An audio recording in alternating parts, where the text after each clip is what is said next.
Admiral Nimitz has just announced that Japanese suicide planes have heavily damaged an American hospital ship. The Mercy ship, when attacked, was evacuating wounded from bloody Okinawa. 29 men aboard were killed. 33 others were wounded. The American hospital ship was the USS Comfort. Spring and early summer, 1945. Okinawa is the largest amphibious assault in the Pacific theater. The scope of loss is staggering. 12,000 Americans and 150,000 civilians are killed. And in Japan, American planes are firebombing Tokyo, leaving scores dead. A plan is approved for a two-phase invasion of Japan. Codename, Downfall.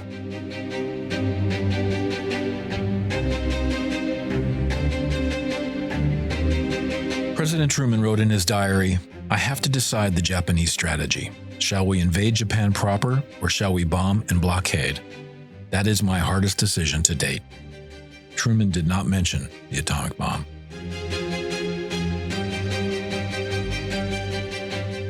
Rich Frank joins us today for the entire episode. He is an historian and the author of Downfall, The End of the Imperial Japanese Empire, and Tower of Skulls, A History of the Asia-Pacific War. Rich, thank you for joining Don and me. Well, thank you for having me. Okinawa. Tell us about Okinawa. It's the largest battle in the Pacific, well, at least the Pacific War, certainly. But tell us about Okinawa, who was involved, and what was the strategic purpose? Well, in the step-by-step advance across the Pacific, the key issue was always finding air bases and making your next target within range of air bases you held, especially within fighter plane range. And when the plans came up for an invasion of Japan, and the first phase was calculated to be going to Kyushu, on the southernmost of the main Japanese home islands, the obvious place that was large enough to sustain a large number of aircraft, a large number of airfields, was Okinawa. It was very obvious. In fact, it was extremely obvious to the Japanese that that was what was going to be the very likely American target. And in early January 1945, the Japanese already figure that the Americans will come to Okinawa by roughly mid-year. Turned out to be April to June. And not only that, what the Japanese did was they just got a set of dividers and set them for American fighter plane range and just ran an arc from Okinawa. And of course, that showed that the places that the Americans could come to after they took Okinawa would be either southern Kyushu or Shikaku, the fourth of the main home islands. But it was obvious that southern Kyushu offered a lot more airbase sites than Shikaku and better landing beaches. So the Japanese knew literally from January 1945 what the Americans most likely are going to go to Okinawa in mid-year and then on to Kyushu. The other problem with Kyushu was that are the Americans going to put their air bases on mountaintops or flat ground? Well, if they're going to put them on flat ground and you look at a topographical map of southern Kyushu, out pops the obvious invasion sites. And of course, the Japanese, they massed forces there exactly where we planned to land. Okinawa was one of the few battles, I believe, correct me if I'm wrong, where it was a combined Army-Marine force. Obviously, the Navy, too. We're going to get to the Navy, but both the Army and the Marines were key, were essential. And describe that. How did the two services get along, and why did it require both Marines and U.S. Army? Well, Okinawa was a large enough island that it was going to require more than one corps. A corps usually is like 3 divisions or something like that. We eventually put 7 on the island. We have another division in reserve, part of which comes in at the very, very end of the campaign. An Army-sized unit was going to be commanded by an Army general, in this case Buckner, and his command was called the 10th Army. And they had both Army divisions and Marine divisions for this operation because it was so huge. I mean, it was the biggest single landing in the Pacific. The actual relations of the Army and the Marine Corps, generally, the lower level you got, the better the relations. And in operations like on Guam, the Army and the Marines were just exemplary in their cooperation. On Saipan, exactly the opposite. On Okinawa, the big issue became when the fighting started, and it turned out the Japanese had abandoned the larger part of the island to dig in on high ground on the southern part of the island to conduct this very, very costly defensive battle of attrition. The Marines wanted to conduct an amphibious landing behind the Japanese lines to break open the operation, and Buckner refused to do so. which led to a lot of friction. And at the same time, of course, the kamikazes were raining down on the fleet offshore, and that was causing great agitation by Admiral Nimitz, the naval commander in the Pacific, because he was losing so many ships, and he wanted the Okinawa operation to move on quickly to conclusion. Okinawa is, as you said, it's the largest Pacific campaign. And there's a lot of candidates for this, but maybe this the most horrific in many ways. Don, you've written about your book D-Days in the Pacific. Compare Okinawa and how it was different from Tarawa or Saipan or Peleliu. Well, usually what made these battles different was the terrain. A coral island, that's Tarawa, or it's a forested island like New Guinea or something like that. Okinawa is kind of like Pennsylvania. It's hilly. It's got rocky protuberances.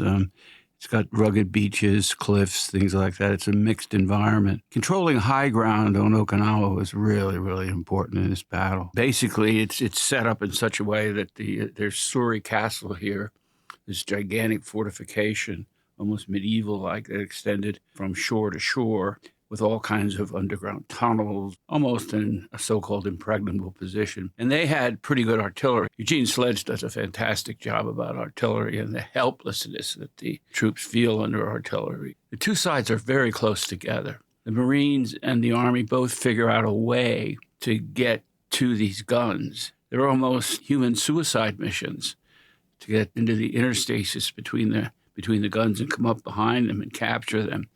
It was exceedingly difficult.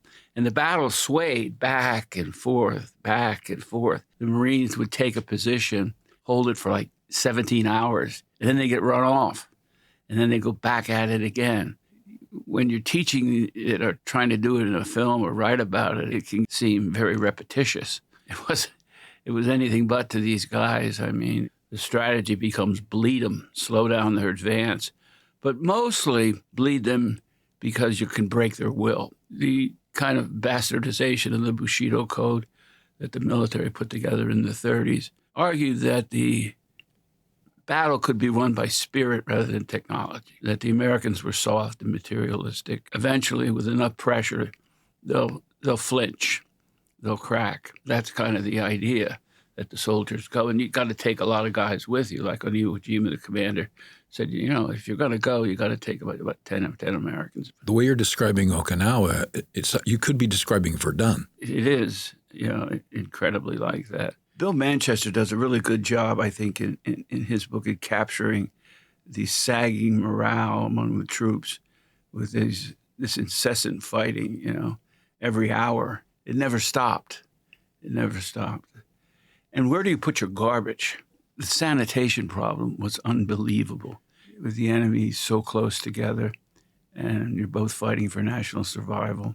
You're fighting an enemy that's not going to surrender, considers you, and I think the Marines had figured this out by now, that, they don't respect their prisoners because it's a sign of weakness to surrender. One of the most horrific scenes that Sledge describes is in this inundated area where everything is mud and pools and puddles. If a Marine fell down on one of these hillsides and tumbled down, he'd end up with all these writhing maggots all over him that had been crawling around in the shallow graves or even the unburied dead. That scene, I think, is one of the most searing in a book that has lots of them, but it describes that. The other thing I would add here is that the Japanese very cleverly made their defensive positions interlocking. So to attempt to attack one was made extremely difficult because of crossfire you could get from one or two or three or four others, which made any sort of an attack extraordinarily difficult. And if you're attacking to try to take out a section of the line, if any part of the attack fails, then the rest of it may fail also. And this repetition, which was very unusual in our experience in the Pacific War, of taking high ground and then being kicked off of it and having to refight to get up and do it again. Once you had it, yeah. A lot of the fighting was done at night, too, and that was unnerving to have the Japanese come in behind you, just jump in your hole, your one-on-one, separated maybe by a buddy 6-7 feet away. It's down to that personal level. The other thing about Okinawa, which is so grim and so incredibly tragic, is that the Okinawan people are ethnically different from the Japanese people. And given the general attitudes of the Japanese towards all other people, the Okinawans were looked down upon and were quite aware of that fact. The Japanese had instilled in the population the notion that if the Americans were to come, that a feature of the American offensive attack on Okinawa would be to slaughter the civilians without mercy. And so they believed that falling into the hands of the Americans would be equivalent to committing suicide. And the Okinawans to this day blame the Japanese for the fact that because so many of those Okinawans were indoctrinated that way, they committed suicide. Large numbers of them attempted to retreat with the Japanese forces, which then left them in the area where American artillery was falling or other fire. And so something on the order of 150,000 Okinawan civilians were killed in the battle on Okinawa. And in some ways, the Japanese were also on Okinawa were partially trying out what they were going to implement for the invasion of the home islands. They had mobilized particularly younger Okinawans, boys and girls, into what we would call combat support units and then eventually combat units to fight the Americans. The whole thing, the horror of the whole thing, both in terms of all the military dimensions, but even more so, the notion that you'll be fighting amid this hostile population seemed like, and the Japanese intended it to seem like, this incredibly nightmarish depiction of what getting into the home islands was going to be like. Let's stay with that for a minute. Did it have that kind of an impact on the American military chiefs, Secretary Stimson? What impact? Did it have the desired impact, I should say, strategically? Right. It did. Probably the single most significant impact in terms of higher level command was on Admiral Nimitz, who was commander-in-chief of the Pacific. He was the senior naval officer in the Pacific at this time. John Douglas MacArthur was a senior Army officer in the Pacific. And they had tentatively authorized in April this plan for what we called Operation Olympic, to go into Kyushu on the target date, the 1st of November, 1945. And Nimitz initially, in the beginning months of 45, had agreed that he would support going into Kyushu. Of course, from his perspective, the Army wanted to do a two-phase invasion, go to Kyushu to get air bases there, then to support a landing around the Kanto Plain, the Tokyo region.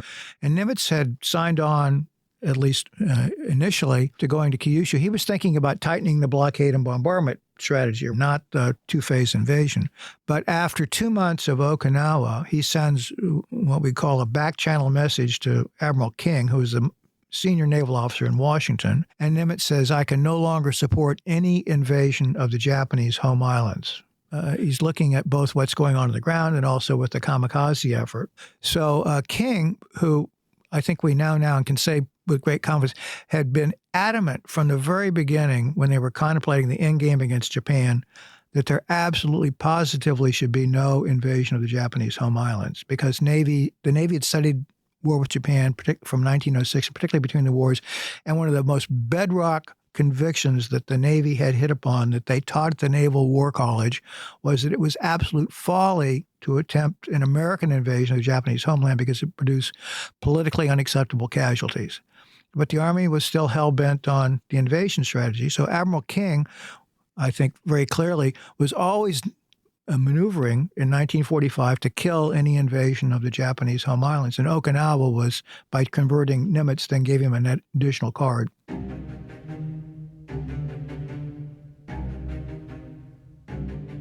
One of the tactics that the Japanese used was the so-called kamikaze flights. They had initially introduced that tactic back in 1944 at Leyte Gulf and I think Luzon. They really use it here, and I'll ask both you guys to describe. There's a lot to talk about. It's obviously these are suicide bombers, but how were they used strategically, tactically? How were they used? But also talk about, I'll say, the philosophy behind kamikaze, if I can term it that. Terror in all its manifestations, fear, anxiety. I mean, guys just went crazy on the destroyer pickets.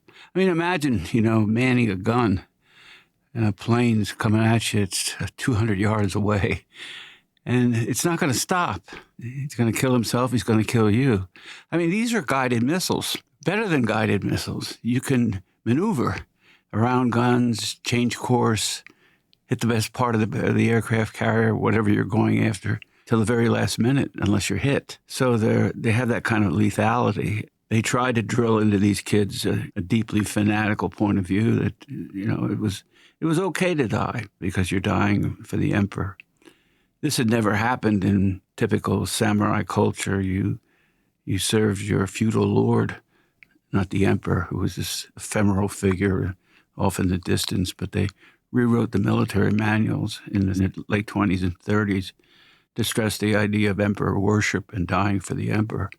That had never been part of Japanese culture. Rich, very briefly, help us understand the evolution of the kamikaze attacks as a tactic, as a strategic weapon of war. What was behind it? Who thought of it?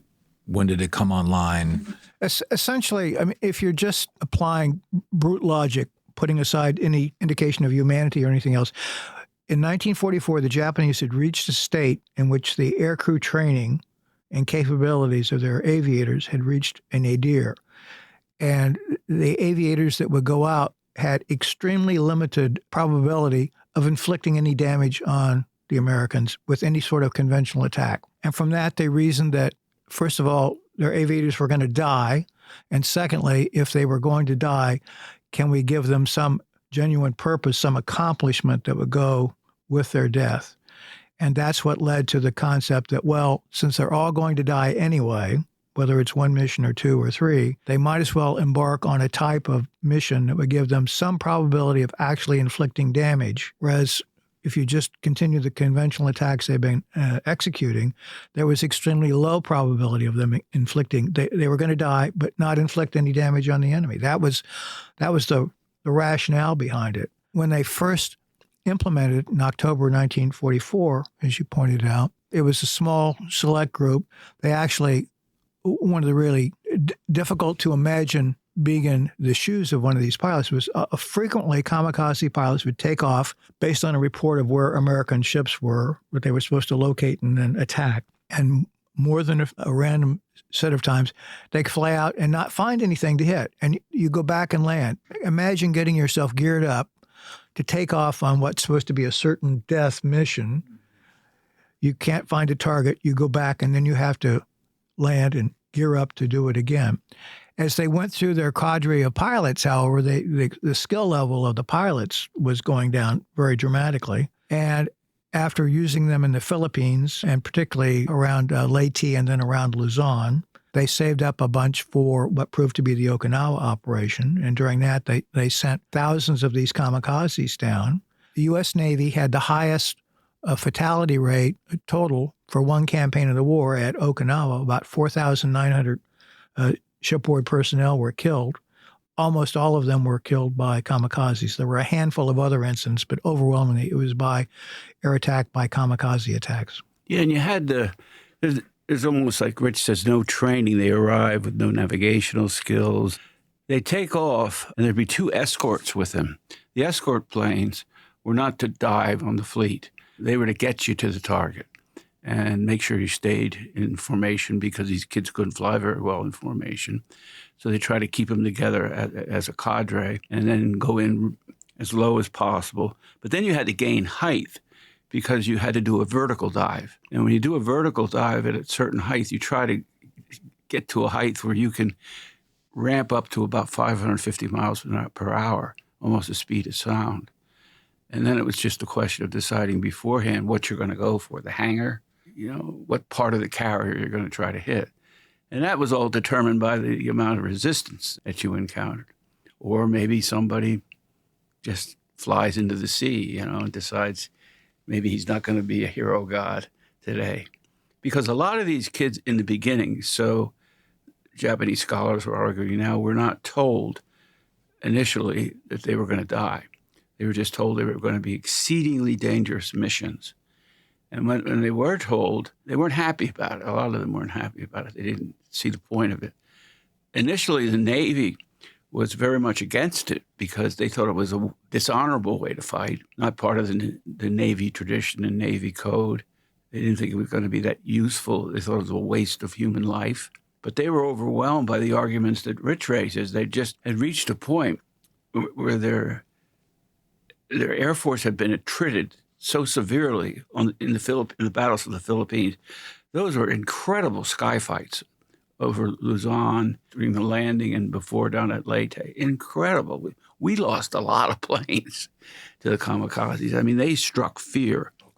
Psychologically, one facet of the kamikaze effort was ideally the kamikazes were supposed to attack high-value targets like aircraft carriers. Off Okinawa, they had to fly down. Typically, they flew down from like Kyushu, or they flew in from the west. And I think if you study this, you think, put yourself in the shoes of these pilots. They're all keyed up to. I mean, I'm going to die. And what frequently happened was they would attack the first target they saw. They wouldn't fly on to the high-value targets, the carriers or the troop transports, and particularly these radar picket stations that were set up around Okinawa to give early warning of Japanese aircraft attacks.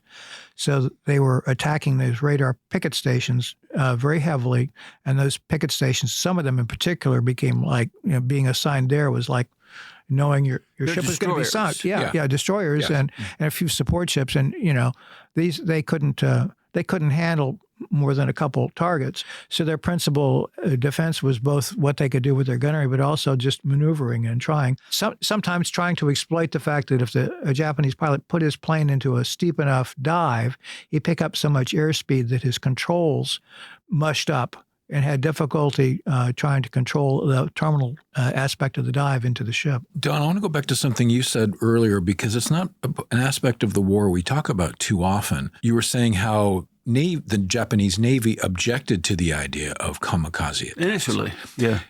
They all came around.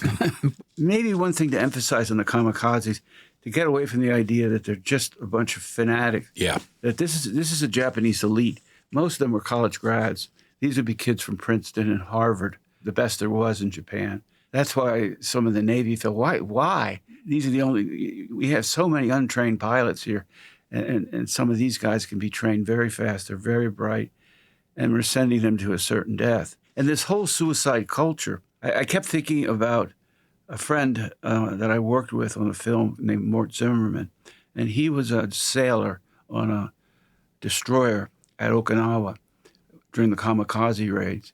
And his job was to patrol the boat with an old-fashioned, what they called street sweeper, a Tommy gun, to gun down suicide swimmers. Japan had created cadres of suicide swimmers who carried charges with them and attached them to the boats and then swam away or went up with the boat. They had vests that blew up.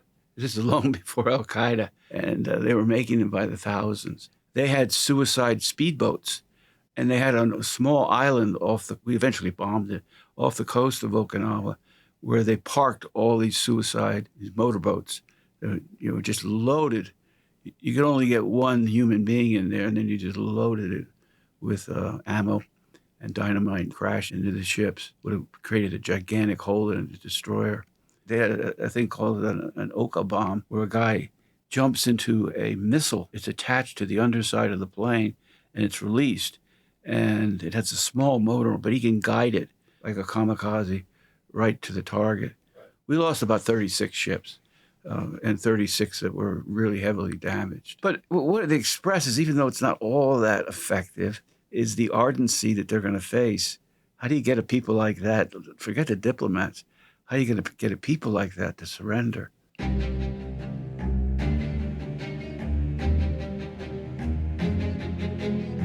American forces would soon overwhelm Okinawa, but rather than surrender, Japanese forces chose to commit suicide in the name of the emperor. Don, help us understand here, because now we're dealing with essentially a time frame of April 45, which we've discussed at length and in detail, and what was happening in Europe, into the summer of 45. The American armed forces have to shift, even though they've been paying attention to the Pacific. Main emphasis has been on the European theater in defeating Nazi Germany. Now there has to be a big psychological and physical shift. Help us understand what a challenge that was. Well, first of all, you have to convince the American public, which is sick of war. They want their boys home. That was really important. That was the importance of symbolic events like the raising of the flag on Iwo Jima. Also, reports are starting to filter in. A few guys are escaping Japanese imprisonment and getting back to the American forces. And stories are being written about treatment, and especially in papers like the Chicago Tribune, which was a kind of Douglas MacArthur sheet describing the horrific treatment and the high death rates inside the camp. They were actually on the order of 34%, whereas in German camps they were 4%. But in any event, you've got to completely gear the psychology of the American people.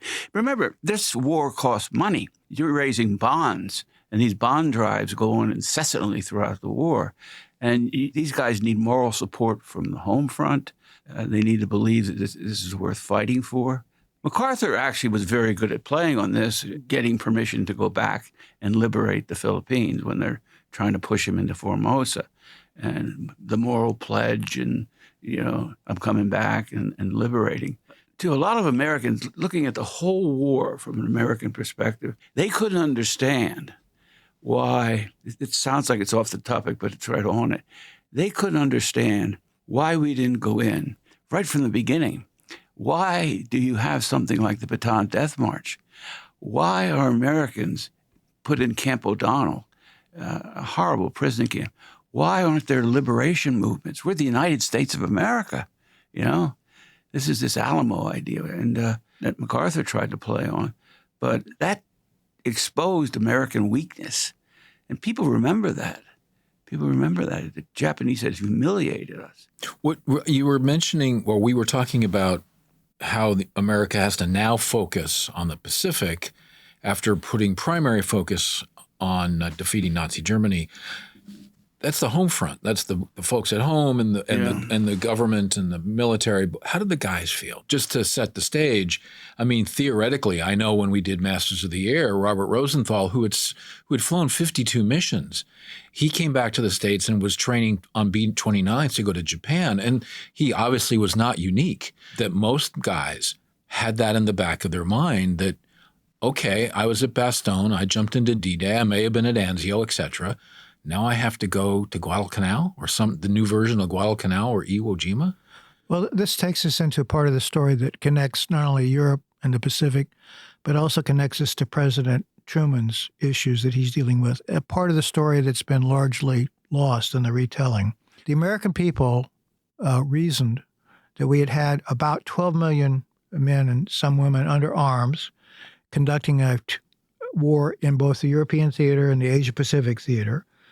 The Germans surrendered, and General Marshall and the Army had properly calculated that the American people would reason that if we had 12 million people under arms to do both Europe and the Pacific, and now we're only doing the Pacific, there would be a drawdown of the American armed forces.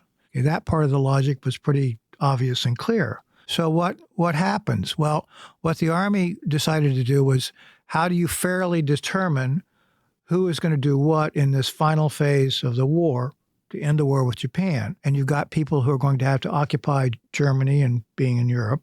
You've got people who are going to carry on the campaigns against Japan in the Pacific. And then you're going to have some folks that theoretically, at least, you can demobilize and send home. And how do you calculate that? Well, they came up with a point system. And the Army went to great lengths to, as we would now call it, focus group it through not only what the ideas of what officers would have about what a point system should look like, but what GIs thought would be a fair system. And they came up with this system. I won't go through the whole thing, but I mean, you got 1 point for every month you've been in service, another point for being overseas. And so they came up with this system where the magic number was 85. And on May 25th, 1945, an Army and Army Air Force servicemen got to calculate their adjusted service rating, which was their score. So if you had 85 points, you were entitled to be discharged, not to go home immediately because we were going to use the shipping to move guys to the Pacific, but you were going to go home. The Navy Department had fallaciously believed that they somehow would be exempt from this. The Army Air Forces thought for a while that they would be exempt from this. Back in the States, and this is where Truman comes in, as soon as this took place, there was a great hullabaloo about, no, the point system is not right. What we need to do is, well, let's bring home all the railway workers first so we can get folks from the East Coast to the West Coast. Oh, no. We need to bring the coal miners back first so we can have coal. And it went on and on. And what's been lost in the history is that Truman, this was a huge, huge problem with Truman, a political problem in domestic front, because behind everything else was this notion that the fear that the economy was going to either stagnate or basically go into a depression. And the first guys who got home were going to get the available jobs, and they were going to have a reasonable life. And the people who didn't get home quickly, well, they were going to be in very dire straits. You can imagine the visceral element that surrounded this element. And this is going on while they're arguing about diplomacy with the Soviets. They're arguing about the invasion of Japan. This whole area here about what is going on domestically is a huge part of the story. I had a friend that worked in the mailroom at the White House. He did some work on the history of the mailroom. And he said, except for the first years of the Great Depression when Roosevelt took over, they've never gotten the deluge of mail they got in 45 and early 46 about the point system. My kid has so many points, and everybody knew what they had. Bring the boys home.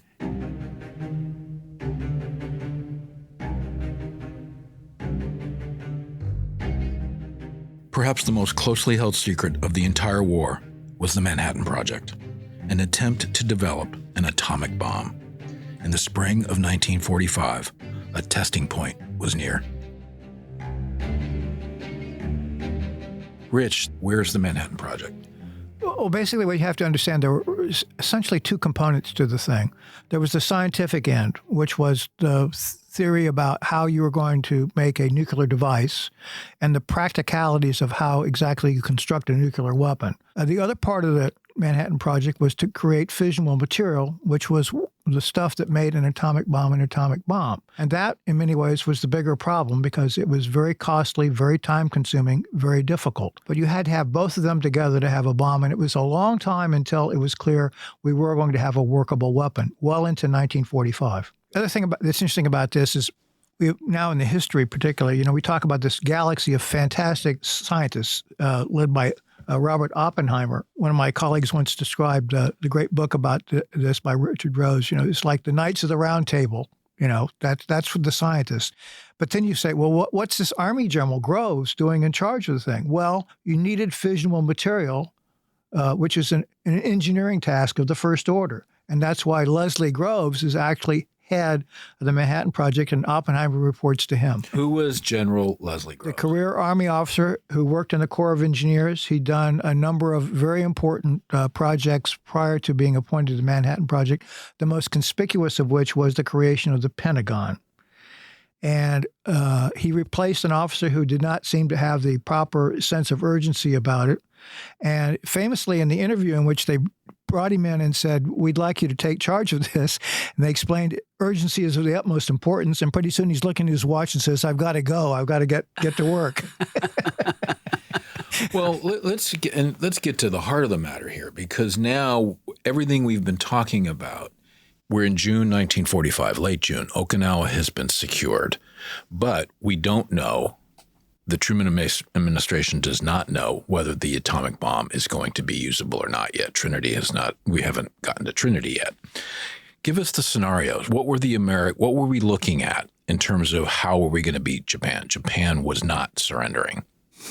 In late June 1945 and into July, we start getting these very disturbing inklings that the Japanese forces on southern Kyushu, where the original invasion site is planned, are much greater than we thought. And this has become an extremely important factor in what happens over the next 6 weeks leading up to the dropping of the bomb. You're saying it's become an extremely important. Elaborate on that. Right. The whole plan for the initial invasion of Japan, when that plan was laid out, it was assumed that the Japanese would only have 3 field divisions and some other forces, maybe about 60,000 men there. And we're going in with a landing force that is over 700,000 men. And then we start identifying additional Japanese combat units in southern Kyushu.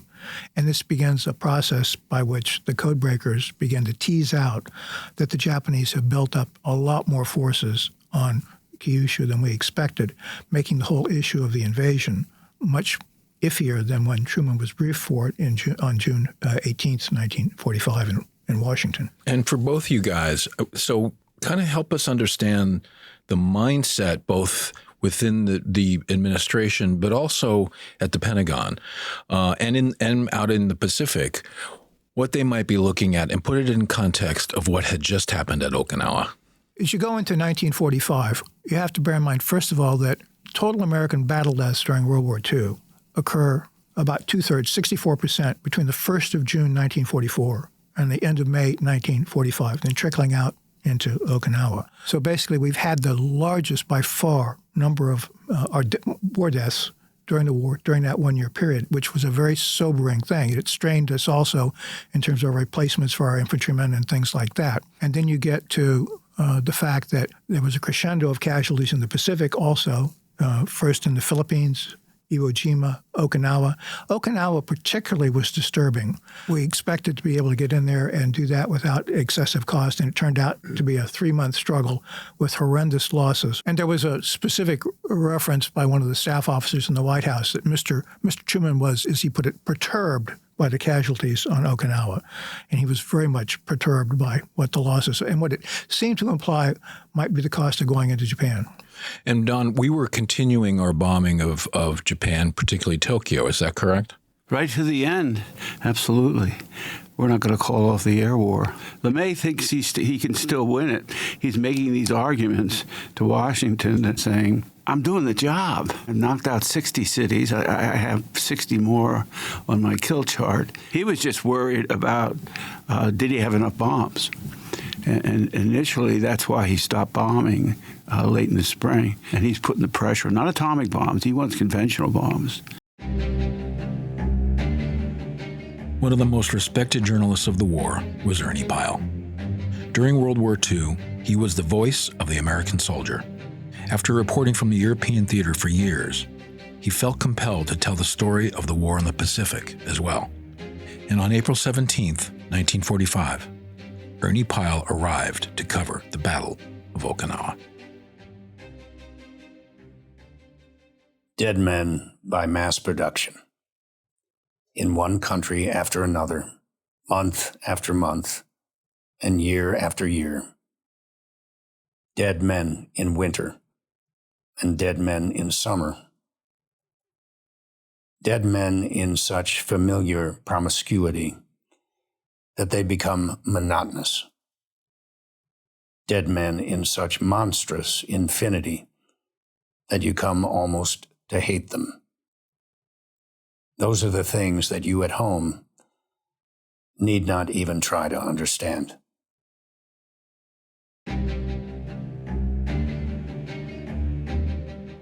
Perhaps the most well-known, the most popular American correspondent of World War II was Ernie Pyle. He reported from both the European and Pacific theaters.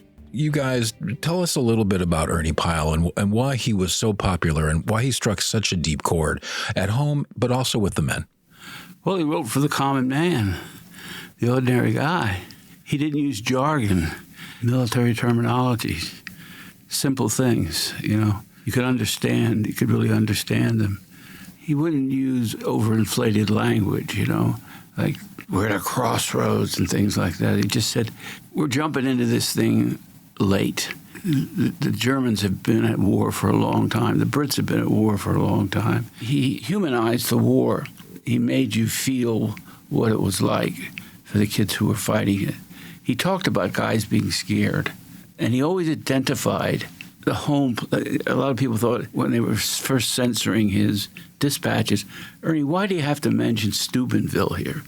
This guy's from Steubenville, or he played baseball there. He said, that's so important. You know, right. These are ordinary kids in this thing. You know, you differentiate, you individuate them by doing and the guys love that, you know, to be mentioned in an Ernie Pyle dispatch and things like that. And he was, again, I'm saying served, and I guess he did in a way, but he reported from North Africa, from Italy, from northwest Europe, in France. He was everywhere. When you say he reported from, I think that's another absolutely critical element about Ernie Pyle. He was up in the front lines. He was not back at battalion or regimental or division headquarters reporting. He was up with the guys, and he had a view of the war that was very much from the sharp end. The thing about it also was that when you read collectively, you read the dispatches, and then you read the biography, you can see the toll this is taking on Pyle. I mean, he's gotten he writes all these poignant things, and you can just feel the anguish that he's going through because he's seeing the dead and the dead and the dead, and the guys he was talking to at noon are dead at 5 p.m. And he conveys that very accurately.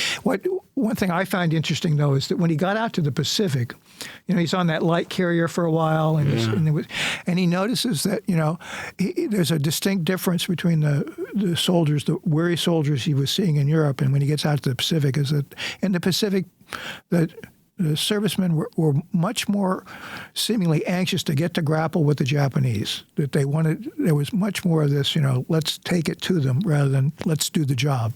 Differentiate for that. Explain the difference to us. In other words, between the attitude of the soldiers in the ETO and the soldiers in the Pacific. He spent so much time on the front lines in Europe, and he was with the soldiers who'd been through the wars and seen plenty and seen them beaten down, and he got beaten down also. And he was channeling that. He came back. He had a brief leave before he went out to the Pacific. And, of course, the naval war is very different. It's very distant. It's not eyeball to eyeball, and it's not basically seeing a lot of dead enemy guys. You can see a number of your dead guys. It's just qualitatively different, and the GIs had this notion, and there was this whole overall issue about the Japanese. They'd attacked us more directly at Pearl Harbor than the Germans ever did. Right. And that issue lingered through the war. Everybody who knew Ernie Pyle, and there are a number of recent biographies, said he was used up. Well, so why did he go to the Pacific? He didn't have to do that. He felt he had to do it. He had to see it. He had to report it. He wanted to see the end. He'd seen so much, and he'd seen progress, and he wanted to see the end. But he does say in his dispatches, that there's a certain kind of feeling among these guys that the end of the war is not the end of the war. In his mind, what was so despairing was his realization very early on that the Japanese weren't going to surrender. And he wondered if they ever would.